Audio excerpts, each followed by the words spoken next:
રહ્યા છે, શું વ્યૂ ગ્રાસિમ માટે બની રહ્યો છે અહીંયાથી?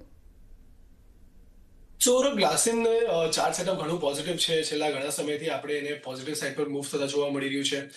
ઇમ્પોર્ટન્ટ વસ્તુ એ છે કે એપ્રિલની આસપાસ આપણે જોયું હતું નીચેમાં 2500ની આસપાસના લેવલ્સ બનતા જોવા મળ્યા હતા. ત્યાંથી એક સ્ટ્રેટ બાઉન્સ આપણને 3200 સુધીના લેવલ્સ માટે આવતું જોવા મળ્યું છે. તો અત્યારે જે ઘટાડો બી બનતો જોવા મળી રહ્યો છે કંઈક ને કંઈક એક પ્રોફિટ બુકિંગ છે અને which is healthy profit booking. નીચેની સાઈડ પર 3000ની આસપાસના લેવલ છે જે એક સારા એન્ટ્રી પોઈન્ટની જેમ તમે કન્સિડર કરીને ચાલી શકો છો.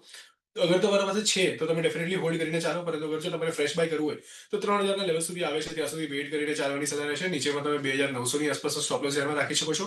3200 તમારો પહેલો ટાર્ગેટ રહેશે અને જો 3200ના લેવલ સરપાસ થાય છે તો ઉપરમાં તમને 3300 પ્લસના લેવલ્સ પણ અહીંયાથી ઓપન થતા જોવા મળી શકે છે.